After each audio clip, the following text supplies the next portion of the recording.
حضرت صلاح الدین ایوبی کو جب یہ بات پتہ چلی کہ ایک عیسائی جرنل نے میرے آقا کے بارے میں ایسا جملہ کہا ہے، تو جانتے ہیں 2.5 سال تک صلاح الدین ایوبی بستر پر نہیں سوئے، 2.5 سال تک بستر پر نہیں سوتے تھے، اور اپنے پیر لمبے نہیں کیا اور کہا کہ جب تک اس گستاخ رسول کو پکڑوں گا نہیں میں تب تک بستر پر نہیں سوؤں گا۔ آج ہمارے حالات کیا ہیں؟ سارے عیش مزے سب تو ویسے ہی چل رہے ہیں۔ علماء اور خانقاہیں، آپ کیا سمجھتے ہیں خانقاہیں کس کے نام پر چل رہی؟ رسول پاک صلی اللہ علیہ وسلم کے نام پر۔ اگر آج حرکت نہیں آئی ہمارے اندر تو پھر سب کچھ چھین لیا جائے گا، کوئی چیز باقی نہیں رہے گی تمہارے ہاتھ میں، کوئی چیز نہیں۔ مٹتے ہوئے بھی ہم نے دیکھا ہے بہت سارے لوگوں کو، تاریخیں ختم ہو جاتی ہیں، قومیں پوری کی پوری ختم کر دی جاتی ہیں اگر میرے آقا صلی اللہ تعالیٰ علیہ وسلم سے وفاداری نہیں کی۔ میں آپ سے پوچھتا ہوں، مسلمانوں سے بھی، علماء سے بھی، ارے زندگی بھر رسول پاک کا نام لے لے کر کے کھاتے رہے، زندگی بھر انہی کا صدقہ تو کھاتے رہے، جب میلاد آئے تو حضور کے نعتیں، قصیدے، سب ہماری تقریریں، ہماری زندگیاں حضور کے نام پر ہی تو کھا رہے ہیں۔ آج جب رسول پاک کی شان پر ہرزہ سرائی ہو رہی ہے تو ہماری حرکت دیکھی جائے، یہ امتحان کا وقت ہے، یہ ہمارے امتحان کا وقت ہے۔ میں آج یہاں عام طور پر میسج دیتا ہوں پورے علماء، ایک ساتھ آواز اٹھاؤ، ایک ساتھ آواز اٹھاؤ۔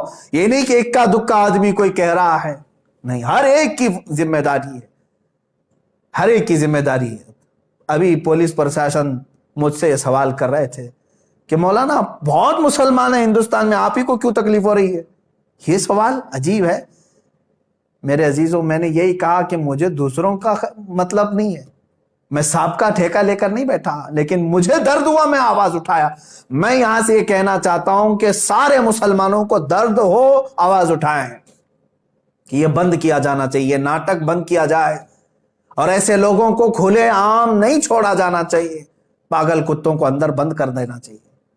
یہ آواز کیوں نہیں اٹھاتی حکومت وقت سے؟ یہ مطالبہ کیوں نہیں کیا جاتا؟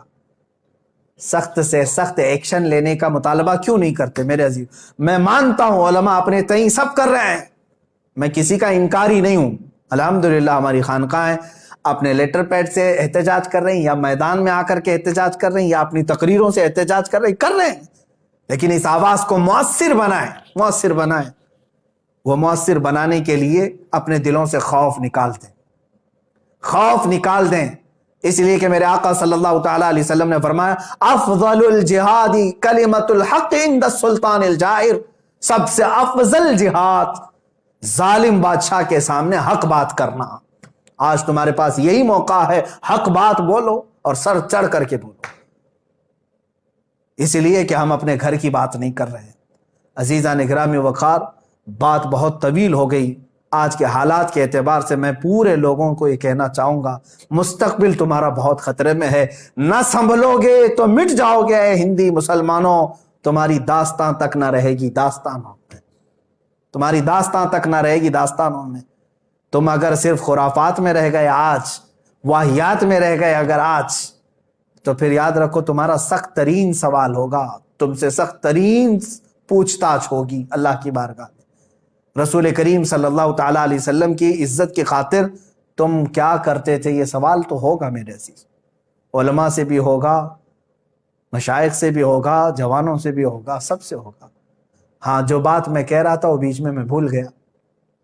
بڑی خانقاہ کے بڑے بزرگ ہیں، اللہ انہیں سلامت رکھے، انہوں نے ایک بات یہ کہا کہ مولانا اب تو مجھے ایسا لگ رہا ہے کہ بزدلی ایسی چھا گئی ہے کہ اب تو شادیاں ہماری ہوں یا ہم اپنے بچے پیدا کریں کس کام کے؟ میں نے کہا حضرت ایسی مایوسی کی بات کیوں کر رہے ہیں؟ کہا اس لیے کہ شرم آتی ہے اور حیا آتی ہے کہ آج حضور پاک صلی اللہ تعالیٰ علیہ وسلم کو برسر عام گالیاں دی جا رہی ہیں۔ اب تک ایسا نہیں ہوتا تھا، چھپ کر کے فیک آئی ڈی میں کوئی بول دیا، ادھر سے ادھر کہیں کتابوں میں، یا کوئی چھوٹا موٹا ادھر ادھر، لیکن اب پوری حکومت کی پشت پناہی کے ساتھ اس کو ساری مدد فراہم کی گئی ہے۔ ارے باڈی گارڈ ہیں پورے جس کے آس پاس، اور اس سے زہر اگلوایا جا رہا ہے۔ تو حضرت نے یہ فرمایا کہ اب ہمارے سامنے جب اس قدر غلاظت بکی جا رہی ہے تو پھر اس طرح کی بزدل بچے پیدا کر کے کیا مطلب کیا رہ جاتا ہے؟ لیکن میرے عزیزو، یہ بہت بڑی بات ہے. اگر اسی طرح سے تم بزدل رہو گے تو ایک بات یاد رکھ لینا، منتشر ہوگے تو کستوں میں صفایا ہوگا، متحد رہو گے تو کہلاؤ گے مومن و غازی. انشاءاللہ العزیز رب تبارک و تعالیٰ کی مدد آئے گی، ضرور آئے گی. 100% سے بھی زیادہ ہمیں یقین ہے کہ مولا ہماری مدد فرمائے گا. لیکن شرط یہ ہے ان کنتم مؤمنین، تم رسول پاک سے وفا کرنا سیکھ جاؤ. تم ساری چیزیں، غلط چیزیں چھوڑو اور کہو ابھی امی فدا کا یا رسول اللہ، اے اللہ کے رسول میں اپنا سب کچھ آپ پر نثار کرتا ہوں، قربان کرتا ہوں. دیکھو پھر اللہ کی مدد کیسے آئے گی. رب تبارک و تعالیٰ کہنے سننے سے زیادہ ہمیں عمل کی توفیق عطا فرمائے. رسول کریم صلی اللہ تعالیٰ علیہ وسلم کی بارگاہ میں ہم سب کو مولا تعالیٰ سرخرو رکھنے کی توفیق عطا فرمائے. وآخر دعوانا ان الحمد للہ رب العالمین.